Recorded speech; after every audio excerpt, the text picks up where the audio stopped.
Africa, and a very warm welcome to you. I'm Jeannie D. And I'm Danilo Acquisto. I hope you had an amazing weekend. It's Monday. It's the start of a beautiful new week. And what a wonderful weekend just passed with our sensational Miss World, Relene Strauss, tying the knot. She looked like an absolute goddess. Insane. I saw that dress from her looking from the back through that window. She looked absolutely incredible. So I'm excited to see the other photos from that wedding, right? So welcome to a brand new week right here on Afternoon Express South Africa. We're excited to be back in your living rooms, and today we're going to be celebrating things like the arts. Specifically, we're focusing on theatre, comedy and TV series right here on the show. And I'm very excited to have Pope Jerrod joining us in the loft. He's a veteran actor. He's in the brand new Maynardville adaptation of Othello. And obviously everyone in their matric year had one of the Shakespearean productions and books to go through. And Othello was mine, so it's going to be a good throwback to kind of have a look through and just relive those moments, but from an African point of view, which I'm excited about. Absolutely brilliant. We also have the director and the cast of SABC 1's new sports drama series called Jab. Cannot wait to watch that. It's going to be amazing. It's about girls boxing. I'm sure you're pretty excited about that. Also joining us on the loft today, we're very excited to have a bit of comedy and comic relief on the show today. We've got Krijay Govender joining us in the loft, as well as Yaseen Barnes. They're both involved with Kings and Queens of Comedy happening in Durban this year. So we're very excited to have them join us in the loft today. So you guys better stay tuned for that. It's going to be very, very exciting. In the kitchen, we have Bunny. Good afternoon, South Africa. Here's welcoming you back from the weekend. Hope you had a great one. I'm Bonnie Mbuli, and Clem is with me, and we're about to razzle-dazzle you, as usual, in our loft kitchen. What are we making today? One of my favorite, fried rice. And mine as well. With my favorite seafood, prawns. So we're taking on the takeaway today, and we're going to be showing everyone at home just how easy it is to make your own chili, prawn, egg fried rice. Bit of a tongue twister. Yeah. And it's good because there's going to be so much impact of flavor in your tongue today, so better get used to saying it first. What's the most exciting thing about your dish today? Because you always have a trick up your sleeve, Clem. Well, I'm hoping that our viewers at home don't mind the heat. We're going to be bringing a little bit of heat there. As usual. But also the key point of this recipe is just how quick it is. Awesome. So hopefully everybody's will be eating this tonight. Awesome. Definitely. And remember, all the details of the recipe and the full shopping list are on our website, afternoonexpress.co.za, and we love it when you keep communicating with us at Afternoon Chat, #AfternoonExpress. Let's head back to the couch with Jeannie and our first guest. Oh, wow, I think I'm a better version, right? What do you like, Jeannie? No? His career started in modelling and took him across Europe to Far East and South Africa, and he has featured in campaigns for some of the biggest brands in the world. In the last 10 years, his passion has turned towards acting, and locally he's appeared on TV in SABC 1's mini-series Dreamworld, Isidingo, as well as featuring in international productions like Homeworld, Dread, as well as Safe House with Denzel Washington. Joining us on the couch is Pope Jerrod. Now, it's an honor to have you with us today. Thank you. And it's very clear that you started out as a model, because clearly with the colourful socks and the sort of matching pants and the African prints and stuff, yes, it runs in your blood. Yes, it does. Let's talk a bit about that beginning career of yours. I mean, modelling is always something that a lot of young guys are really keen to get into, and I mean, you sort of pioneered the way for a lot of South African models overseas, and it was very exciting to see. Tell us about those early days. How did you get involved in modelling, and how did your career develop from there? Well, thank you. I met a photographer, and the photographer asked me to take some photos. And I didn't really take them too seriously at first, and then he persisted with me, and then I did it, and he was like, you know, that was pretty good for your first time ever taking photos. I think you should actually consider doing it. Yeah, and so I did, and it went well. It started going really well, and yeah. Well, let's talk about some of those travels. I mean, they were very exciting. You were put on all across some of the biggest magazines in the world with some of the biggest brands in the world. I mean, that has to get to your head. No, well, I guess it can, but no, I keep myself on the ground, on the feet on the ground, because you know, you're only as big as your next job, you know, and it all can change. It's just a piece, you know, it's a piece of paper that can be burnt, so you can't really put all your self-value in that, and you know, you just keep going forward, and each time, you know, as you hopefully get another job and you can move forward, and you know. So speaking about having your feet firmly on the ground, I mean, the modelling industry is quite a tough one to get involved in. A lot of people, it's very competitive. It's very, like, you feel very self-conscious, I suppose, in that space too. What is the beginning step to starting an international career in modelling? Because, I mean, a lot of young people want to do it because you get to travel the world, great exposure, but there are some downs, I'm sure. True, true. Well, I think firstly, you need to also recognize that you will experience a lot of rejection. So you need to toughen up your skin a bit and handle that, and know that the rejection is not the end of the world, and there's another opportunity that will come, so you just be positive and go forward till the next opportunity comes, and then you will get a job, and then you just keep going on. Yeah, that's very exciting. And the career's obviously now naturally progressed towards acting, and it's very exciting to see you on stage because you are a really big presence to see. You've worked with really cool actors across the world, but third season of Homeland is also very exciting. Tell us more about that experience. Yeah, well, that was cool. That was really, really nice. It was a good experience, and working with those guys were really good, and they were very welcoming, very nice, and patient, and it was a good episode, Did you get to catch eyes of any of the beautiful ladies on the show? Always. Did you try any moves? No? No. Okay. You've got to be professional in those environments. Yeah, well, your American accent is doing very well, so it's very, very exciting to hear that Thank too. you. Obviously, also from the series, also movies is a big thing for you. Judge Dredd was also a big one, which was an exciting one, as well as obviously the big one with Denzel Washington, Safe House. Tell us more about those. Well, that was a wonderful experience working with those guys. They were, get to sit with them and see how they hone in on their craft.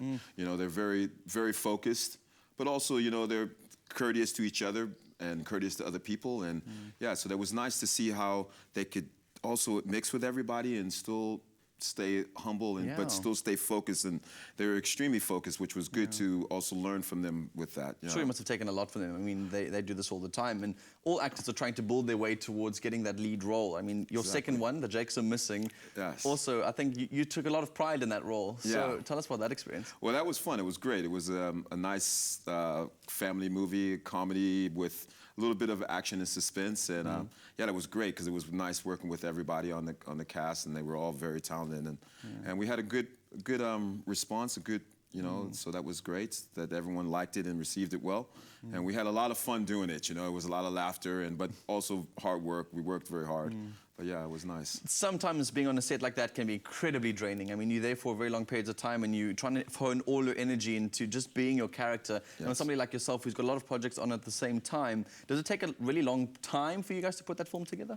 Well, it depends. It took some time. It took us maybe about 2 months to do everything, and we had to come back and re-edit some other stuff that that didn't work out as well. But it was good because we had long hours. We went from early in the morning to the evening, but that was also part of the whole thing to make sure we got everything that we wanted. Yeah, I'm sure. And that's the nice thing at the end of it, where you get all the things that you plan to shoot, so that you have more material that you can also work it out to make the story come together. That's really exciting. A lot of actors like yourself obviously are always looking to grow and build and become better and bigger of themselves. I live with an actor and he's my cousin, and he's also very excited about growing and honing new skills. So now you're back on stage, which is really exciting, in Cape Town at Maynardville. You're doing Othello. We'll chat more about that a little bit later on, so don't go anywhere. Just stay right where you are. Lots of knowledge to soak from you. Right on. Thank you. Awesome to have you with us in the loft today. After the break, South Africa, we make a chili prawn fried rice, and we're joined by the cast and director also of Othello to take a closer look at the critically acclaimed adaptation of Shakespeare's classic. Don't go anywhere. Salati Plantation Select adds subtle sweetness to toffees, caramel, bran muffins, or sprinkled into a spicy curry. Salati, always good, always sweet. Welcome back to Afternoon Express, SABC3 Live. We're in the kitchen about to start our spicy prawn fried rice, chili fried rice. Chili prawn, egg fried rice. Okay. Don't worry, I'm struggling with it as well. Cool. It's going to be good. That's all we need to know. So, like I said, we're taking on the takeaway today, which is an amazing way to actually just produce that restaurant quality food in your own house. And this is like the most easiest and best dish to take on the takeaway with. Rice. So obviously, fried rice, what's our main ingredient? Yeah. Rice, but the main part of it, and you understand, it can't just be rice that you've just made. The trick is to actually use rice that's either been made the day before or at least about 6 hours earlier in the day. So it has to sit. Exactly, and that moisture needs to steam off of it. That's key. A lot of times when people try to do this dish, they use rice that they've just made, and it turns into literally a pan full of mush. Right. So that's the trick. So this makes sure that it's a bit crunchy. Exactly. That's also right. You keep it a bit chewy because you're going to refry it. So definitely, that's a good idea. Yeah. What I've also done is when we had issues with the load shedding, We've got a gas burner at home, so what we used to do is we used to keep a bag of frozen rice, frozen cooked rice. Wow, okay. Just in a Ziploc bag in the freezer, and if there's load shedding, in the pan, 5 minutes, fried rice done. Everyone's happy. Wow, Just that's clever. make sure your laptop's charged, movies, fried rice. Okay. Totally. Cool, So one of let's the get to it. ingredients we're using is ginger. So I thought, instead of just chopping it up, we'll actually talk about ginger a bit. A lot of people spend time peeling ginger. Well, the thing is, if your ginger... I'm one of those people. You don't need to. If your ginger's still fresh, the skin on the outside is so soft. I mean, you don't taste it at all. So don't bother peeling your ginger unless it's really actually old. good for you. Skin's Exactly. good for And you. you waste so much time and ginger. I mean, I see people peeling ginger, they take half the ginger away. I know, it is a waste of time because then you try to peel this little mound and in between. And Exactly. So let me get this on, let me get this hot. So another thing is, if you are a bit afraid of the heat that ginger gives off, just grate it. But I think it's amazing to actually taste the ginger in your food. So if you didn't see, I just gave it some thin slices. Yes. And then I just cut into matchsticks and just pieces of ginger. You actually want to taste the ginger in there. The garlic's fine. We've got so many other flavors, but I want to bring that ginger through. So in a hot pan, and I'm using a pan and not a wok because not everyone has a wok at home. So in a non-stick pan, just get some oil in there to add the ginger in, and it doesn't have to be fiery hot. The reason for that is because as the oil heats up, it's going to get flavored with the ginger, with the garlic that we're adding in.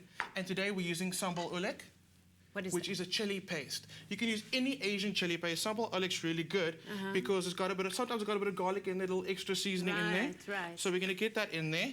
And that's going to start permeating through the oil, giving our oil flavor as well. So it's doing double duty. It's frying our rice, but it's also going to add a lot of flavor in there. So and if the oil gets too hot, you're obviously just burning it too fast, right? And then the flavor doesn't permeate through the rice. And it becomes really bitter, which you don't want to be adding to the rice. So let that just get in there for a second. So let's imagine that's been cooking for a minute and it's really hot. That's easy to do. We're on TV. So we're going to go in with our pre-cooked rice. Okay. And the trick is, once it's in, don't touch it. If you want to have a really good fried rice, to get that crust on the rice, put it in there for a minute. Before you start stirring, that is. Exactly. Okay. And what that's going to do is, like I said, that's going to give the rice a bit of a crust, and that crust adds amazing texture. So often we try not to burn rice or get that crispy rice. Works amazing when you're doing it with this dish. So let that sit for about a minute before we start tossing it. And then we're going to start building on the rest of the flavors, which is the prawn, some extra chili, and some amazing vegetables. Okay, awesome. Okay, so while we let that sit for a while, the recipe is on the website, the full recipe and shopping list. Let's head back to the couch and see what Danilo has for us. 2016 marks the 400th anniversary of the death of William Shakespeare, which also coincides with the 60th anniversary of one of Cape Town's most iconic theatres, the Maynardville Open Air Theatre. To celebrate this auspicious occasion, Maynardville is paying tribute to Shakespeare by extending the run of their critically acclaimed adaptation of Othello during January and February. We're joined by the show's director, Fred, as well as the lead cast, including Pope Jerrod, Melissa, Hayden, as well as Marcel Meyer. Really cool to have all of you guys in the loft with us today. Aren't you going to act for me? Is this what you're just going to sit and talk now? Is this what happens? I'm expecting a show. Fred, have you got a ticket? Good one. Good question. Fred, very exciting to have you in the loft with us Thank today. you. I mean, your relationship with Maynardville has extended over a period of time, and it's exciting to see this production extend into a brand new year. We're excited about it. But for those who don't know the story of Othello, give us a quick rundown. Okay. It's like Shakespeare 101.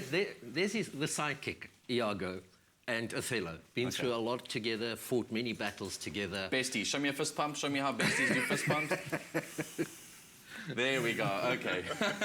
What happens is Othello gets promoted to become a general, and he has to appoint a lieutenant, and he doesn't appoint Iago. Ooh. He appoints a very pretty, handsome Cassio, who is, according to the play, not even a soldier, he's an arithmetician, he's a bookkeeper. And, of course, that upsets Iago. Othello marries Desdemona. It doesn't go down too well with her father. He's got to go to Cyprus to protect Venice and fight the Turks. He takes his wife with, and Iago goes along. And Iago then starts his whole plan of unwinding this guy. Where's that handkerchief? The favourite handkerchief, the strawberry handkerchief that he gave her as a wedding present. I remember this in my matric year, that handkerchief. His wife finds it, he takes it, he puts it in Cassio's bedchamber. Othello sees him with it. He's convinced that she is being a traitor, and quite like the young man that's sitting in prison at the moment, having shot his girlfriend through the bathroom door, Othello gets very angry and in an absolute fit and rage of passion kills Desdemona. Oh, so Shouldn't be laughing. Yeah, you should not be laughing. That is a tragic story. But also, you just told me to buy a ticket, now you've told me the whole story. So I got you, you see. Yeah. Got you back for that one. We now know the story. It's also, you know, part of such a great tradition. I mean, I started going to Maynardville when I was at school. I've probably seen or done or directed about 15 Maynardville. So it's a fantastic to be part of that tradition. Yeah, I'm sure. And for any director, it's an exciting opportunity to work with a whole bunch of fresh blood. But let's speak about this relationship that goes on. I know, Melissa, obviously you're playing the controversial character. I mean, today in our society, with racism rife and everyone, the conversations going on about that quite a lot, it seems to be the perfect play to have on. What do you think is the interpretation of your role in today's modern South African society?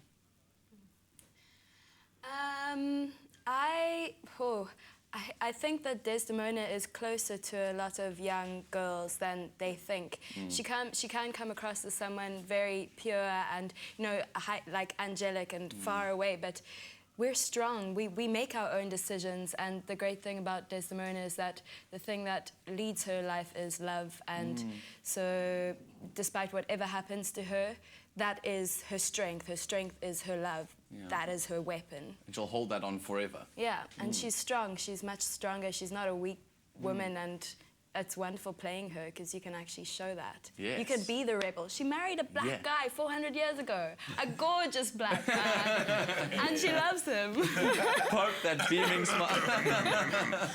Marcel, let's let them have their moment. Let's speak a bit about your role. Obviously, you were involved in a couple of Maynardville productions. I mean, this is also another very exciting one for you to be involved with, but not only on stage, also with the costume design. That is quite a lot to handle, to do both roles. And I think a lot of actors are really keen to do a bit of production, a bit of directing, a bit of everything at the same time. Why your passion for the design as well as being on stage?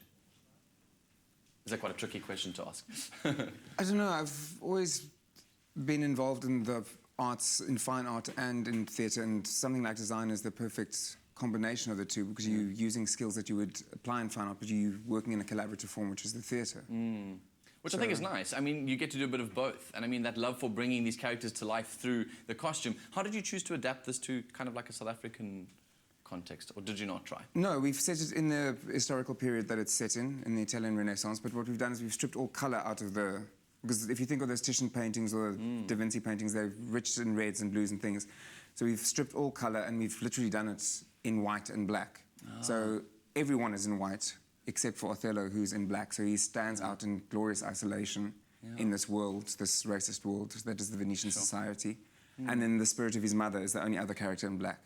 So which relates to, or symbolises his African and Moorish heritage. And then we've used things like African leather and stuff in his costume to bring his sort of royal African heritage into a visual representation of it, I suppose. And you guys obviously got a bit of acclaim for these outfits, which is really cool. I mean, you guys won awards for the costumes that you guys have done, which is also a huge, huge ups. And I know you mentioned earlier on, Fred, about being there in high school and going to remember these performances. We actually did something very similar. We found a whole bunch of high schoolers and asked them their opinion on the story. Yeah, take a look. By your gracious patience, I will a round unvarnished tale deliver of my whole course of love. What drugs, what charms, what conjuration, and what mighty magic for such proceeding I am charged withal. I won his daughter. I think the play is quite brilliant. I mean, this play was written 400 years ago, and 400 years later, these messages and themes are still relevant in today's time. It was really amazing. The passion that the actors exuded was just, it's just so great to see. It's different from an experience when you're reading Shakespeare and you're watching it, because you see that passion that they have. It was a great experience. I thought it was exceptional. The professionalism of the actors were impeccable, and I enjoyed it sadly. The actors are very passionate about what they do, and yeah, it's been really enjoyable to watch.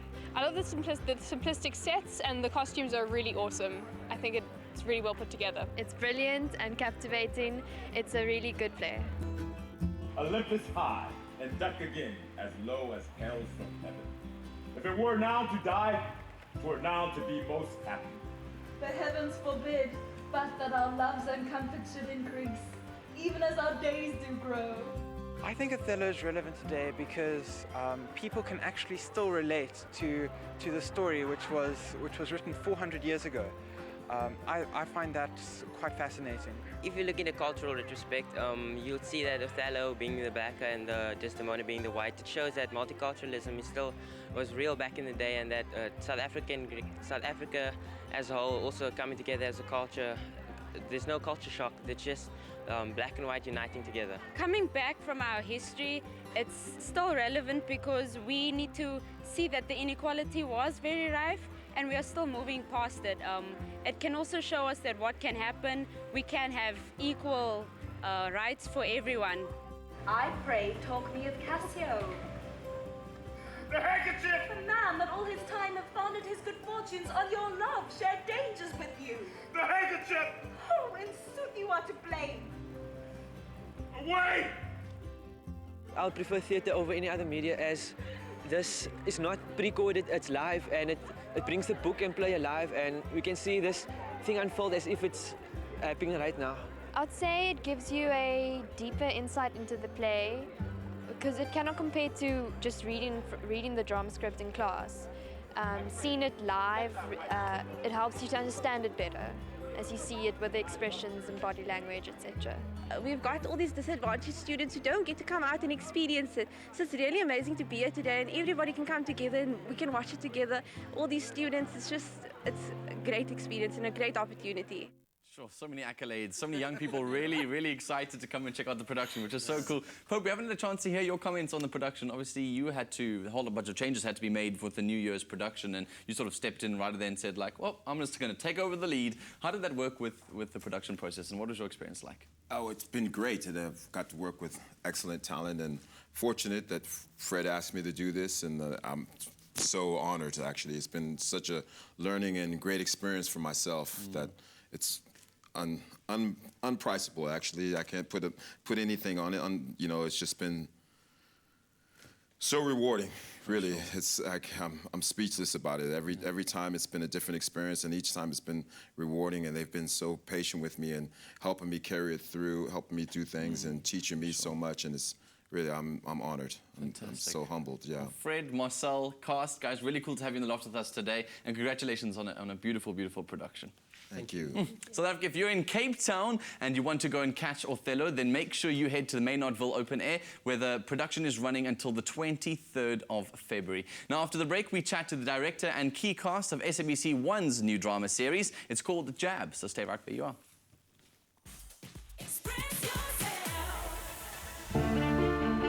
You have lived, laughed, loved, achieved, received, and been rewarded. What's next? Join Diners Club now.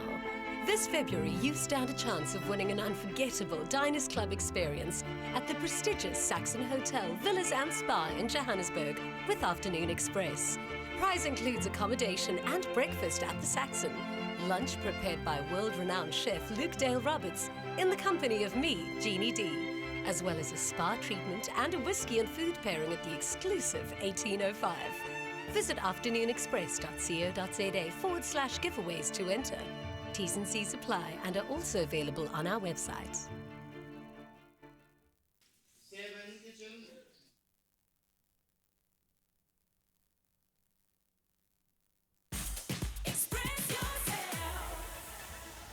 Welcome back to Afternoon Express, live on SABC3. Jab is a gritty new drama series about to hit our screens on SABC1. It's a coming-of-age drama that looks at the world of competitive boxing from the perspective of a young woman. We're joined by the director, LUCILLA, BLANKENBERG, and two of the key cast, Vanessa Nhlapo and Mzun Tantiso, to learn more about this exciting new series. Welcome. Hello.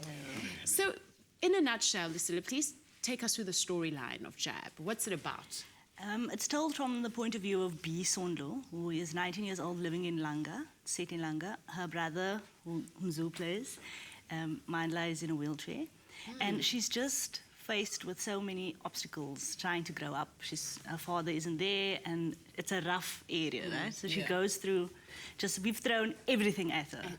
And then she boxes, it's her only solace. I don't want to give too much away. You don't want to give too much away.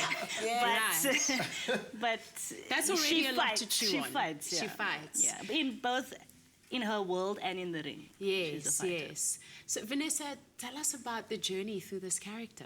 Gruesome, that's for sure. Yeah, because there's fighting, there's a lot of Exactly. physicality. Yeah. So even, in fact, the prepping for the actual fighting happened about 2 months before we started shooting. So I was already training every day.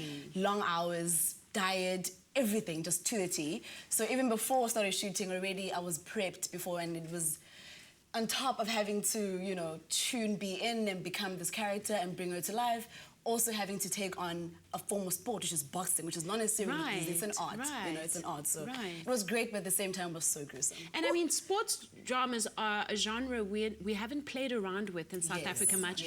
And then starring a female. Were you not afraid? Any fears that you had? Or did you just go in guns blazing?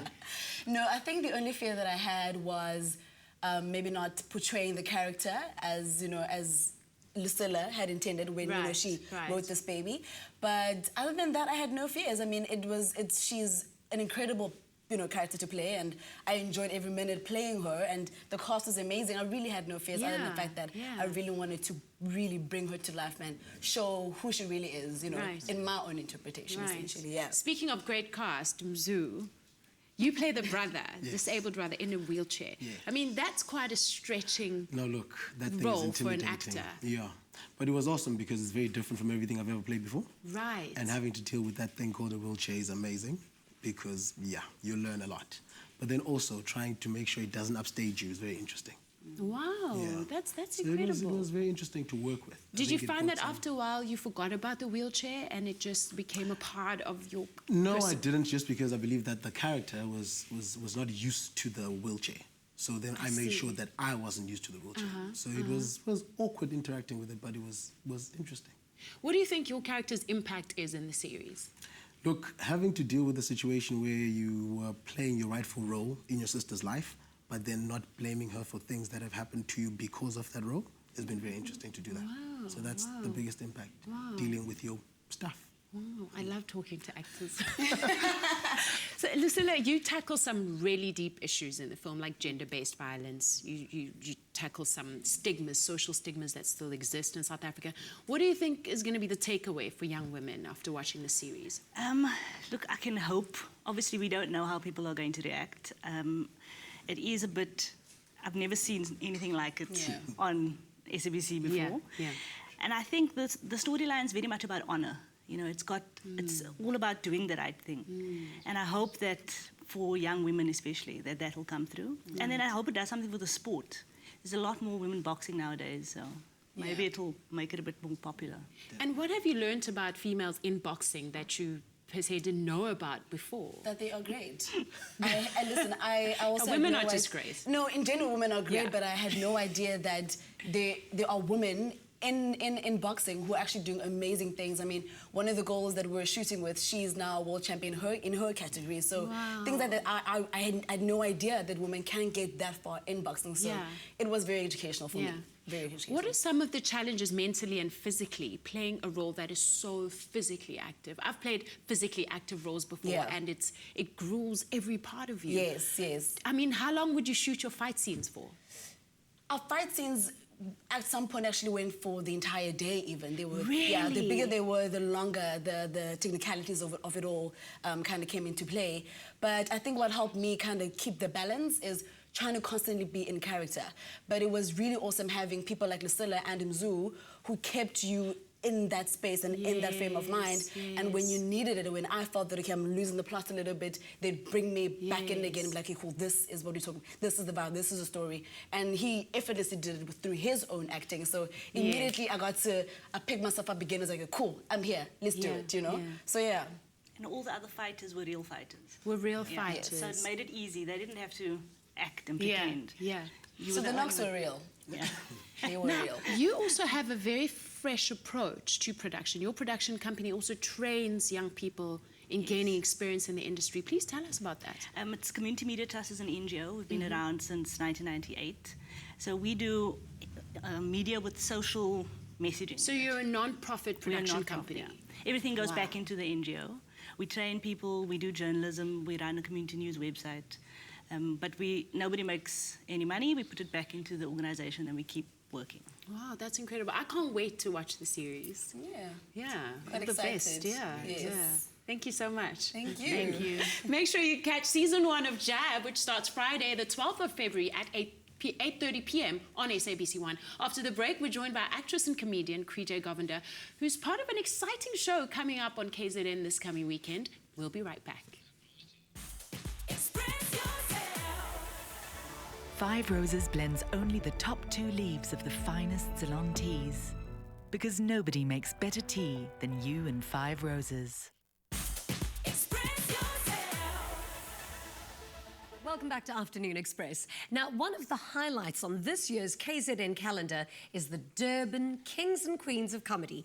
One night filmed with a stellar cast of South Africa's most loved male and female comedians. One such royalty is actress, comedian and former Miss India South Africa good Lord. and runner-up Miss India Worldwide, Good Lord. Krijay Govender.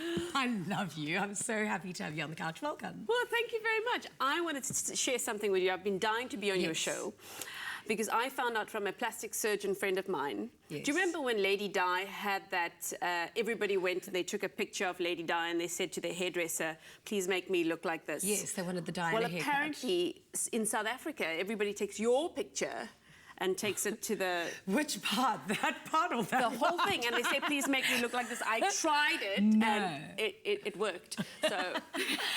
Oh, please. I mean, let's just discuss your career. You are an actor, a comedian, a beauty queen, a presenter, a director. Is there anything that you can't do? I can't look like Jeannie D, and I can't have her effervescence. No, the beauty queen thing is years ago, before, you know, lots of kids and all of that, so it's amazing how it keeps coming up. But I suppose I'm in entertainment, and I'm an entertainer, and like so many South African entertainers, you just try to stay employed. And then you end up falling into all these genres purely by accident and purely out of necessity to earn a living. And that's it. Yeah. Well, Sean Connery, actually, there's a very famous quote that he said, that you never actually retire, the phone just stops ringing. He's right. And I hope it doesn't stop for a while, but it hasn't stopped well, yet. It's definitely not slowing down for you. I mean, you've been doing so well. I think let's start from the very beginning, just to give... Very good place to start. I'm starting musicals. Oh, there you go. You can't sing. I can't sing. Thank you. No, me neither. It's terrible. So, started off with Miss South African India. Then Miss India Worldwide, that you're runner-up for. Yes. Then you hosted the whole thing, but you were always winning Most Beautiful Smile, Miss Congeniality, Most Talented. At what point did you decide that you were actually, you know, too smart and had too much personality to be a beauty queen? I actually did that for my mom. Yes. I was always studying drama in the background, and my mum is a very beautiful woman, you know, and she's always been enamored by beauty queens and those sort of things. Yeah. And I was an exchange student to America, and I wanted to get back to America, and she said, okay, if you enter this competition, you can go to America, and then I would fund your trip to Oregon, which is where I wanted to go. Amazing. So it was strategy more than anything else. Why Oregon? That's where I was an exchange student, and I wanted to go back. Nobody really wants to go to Oregon because nobody even knows where it is. Out of everywhere in America, you wanted to go to Oregon. Yeah.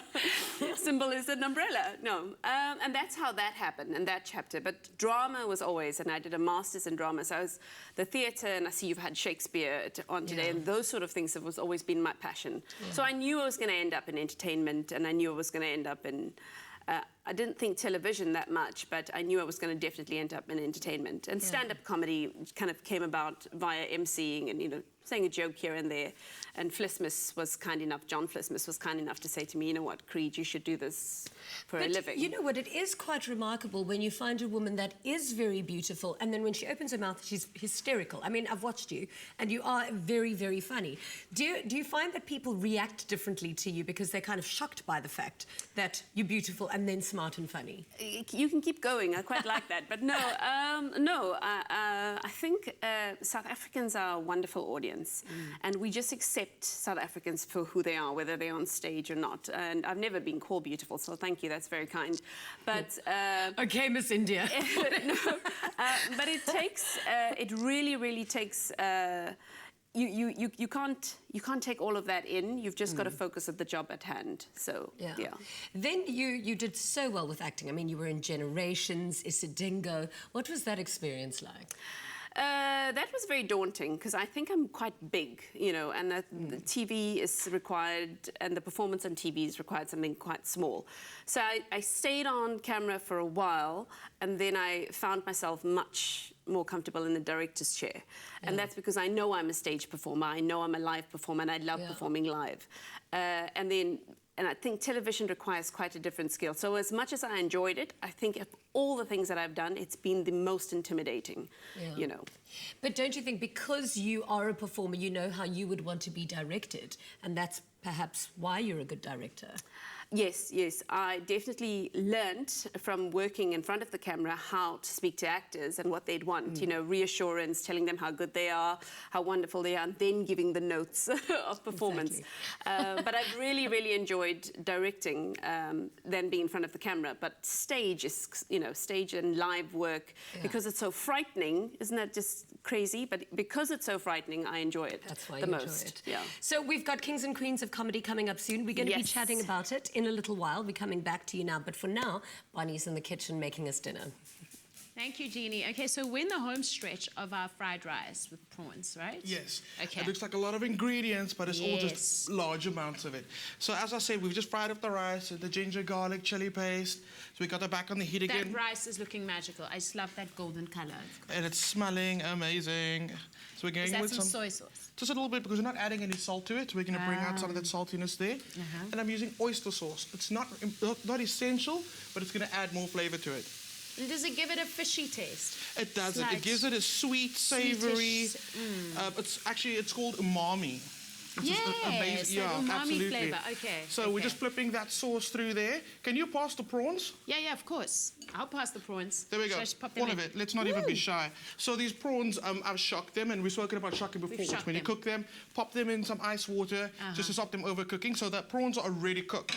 And we've had a few viewers already ask if they don't want to use prawns, what can they use? What can they use So you instead? can totally use chicken, use beef. Okay, chicken, beef. If you'd love, go for some tofu. More veggies. Absolutely. You don't need to add any meat to it, actually.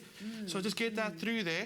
And then we're going to start by, obviously, we've got to fry the egg. And the trick is with eggs, so let's do it this side, is to move everything out the side. I've tried to make a egg fried rice at home before, and I just think it didn't quite work out. I just had these chunky lumps of egg in the rice. That doesn't sound bad to me. Yeah, it just aesthetically didn't work. It Okay, so I've shifted everything to the side, popped in an egg, 2 eggs, and as soon as it's about to start setting, we just kind of scramble it through. All right. So let's just get it going there, get that heat going. You see it's already starting to set? Yes. While that's happening, let me talk about the rest of the ingredients. We've got some purple cabbage, finely shredded, and then we've got some carrots, which I've just kind of wafer sliced. Using a crinkle slicer.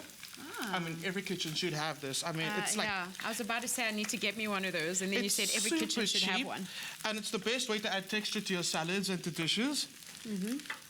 So I think it's amazing. Looks nifty. Okay, so that egg is about there, so I'm going to stir it through. And at the same time, I'm going to add the purple cabbage. Okay. And the spring onions already in there. So you just start stirring the egg through? Yeah, before we start, like, flipping it again. Just to get it in there. And let's see what else we got. We've got some spring onion. What I've done with the spring onion before time is we don't often use the greens of the spring onion. I like it because it's got a very subtle onion flavor. So all you have to do is thinly slice it in a bowl with some ice water, and they start curling like that. It looks so pretty, but I mean, I learned that it's there trick for here a reason. in the loft kitchen. Ooh, look at that. Just get all the ingredients together. I'm just going to stir because I think this takes practice. This absolutely. Thing. You don't need to do this. Just grab a set of 2 spoons, just like toss it through. Yeah. So that's looking great right now. So we've made a huge amount for today for all our guests in the loft. Just get that in a bowl, and then just finish it off with some extra garnish. Wow. We're gonna go for here's all our garnish. Some basil, and like I've been saying all year, keep the herbs whole. Some extra spring onion. Right. Just right on top. Have you got some lime for me? Yes, I do, certainly. Okay. So you want to get squeezing? Teamwork. Okay. Just everywhere. Everywhere. Get it all over. And like we said before, the acid actually brings out the flavor of the other ingredients in our fried rice. Okay, perfect. It looks absolutely gorgeous. I can't wait to eat that. After the break, we're back on the couch chatting Kings and Queens of Comedy, and we're joined by rising star comedian Yaseen Barnes. Don't go away.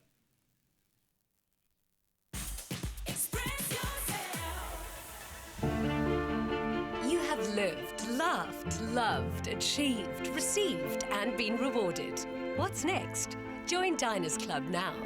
This February, you stand a chance of winning an unforgettable Diners Club experience at the prestigious Saxon Hotel, Villas and Spa in Johannesburg with Afternoon Express. Prize includes accommodation and breakfast at the Saxon. Lunch prepared by world-renowned chef Luke Dale Roberts in the company of me, Jeannie D, as well as a spa treatment and a whiskey and food pairing at the exclusive 1805. Visit afternoonexpress.co.za/giveaways to enter. T's and C's apply and are also available on our website.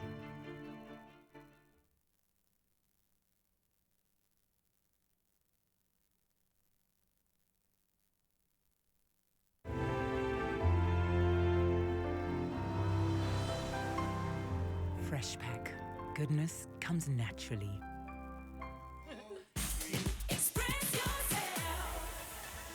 Welcome back to Afternoon Express. Now, Durban's social calendar just got hotter with the return of kings and queens of comedy. 12 big names in comedy, one big night. The kings and queens of comedy return for the second time, back by popular demand, to the Durban ICC on the 12th of February 2016. Back on our couch is one of the queens, Krijay Govender, and of course one of the kings, Yaseen Barnes, who first made his name as the winner of the Jokers Comedy Championship in 2013. Welcome. Yes. Hi, thanks for having me. So Durban actually always complains that they don't get enough big entertainment. So now they finally have you guys. And what have you guys prepared for them? How amazing is it going to be? They saturated the lineup, not in a bad way, but they fill the lineup with every kind of comedy that's out there. There's one-liners, there's the stories, there's the dry guys, there's the, I'll say the dirty ones, the ones a little bit dirty jokes, but that's for everybody. So was that Krijay? I was like, why are you looking at me? No, I'm not doing the dirty jokes. No. And we've got some of the top female comedians. We've got Tumi Marake, we've got Celeste and Tuli. So, and Celeste's in her home soil, and so am I. You know, living in Joburg now, but you know, Durban's where we all come from. So, all the great talent comes from there. So do you draw a lot of your material, I suppose, from your heritage? Absolutely, I do. I don't know about you. No, I just see. I'm getting back to you. Okay. But also, I mean, you must have such a wealth of places to find material. I mean, you're a mother of 3. Yes. I mean, your life must be quite exciting. I've got 9 godchildren, so the kids alone can provide a whole lot of content. Absolutely. So what kind of material will you be showcasing? I think a lot of South African material. I will bring in, you know, a little bit, but there's 4 kids if you count my husband as well. So, you know, a lot of husband and wife stuff, which a lot of people can relate to, and kids. Yeah. And, of course, the best contraception in our country, school fees. So, you know, we'll be chatting, what is that? What, you don't have, you have kids, right? No, not that you know of? Not yet. All right. But school fees is crazy.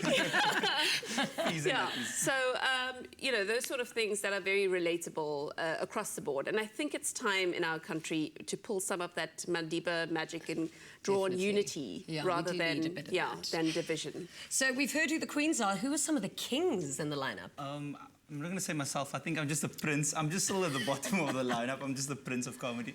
And then there's Kagiso Ladiga, there's Chester Missing, there's Dylan Oliphant, there's Conrad Koch, not Chester Missing, the real guy, not just the puppet. Who else is on the lineup? I can't think now. There's Rory. Muthu Murugan. Yes.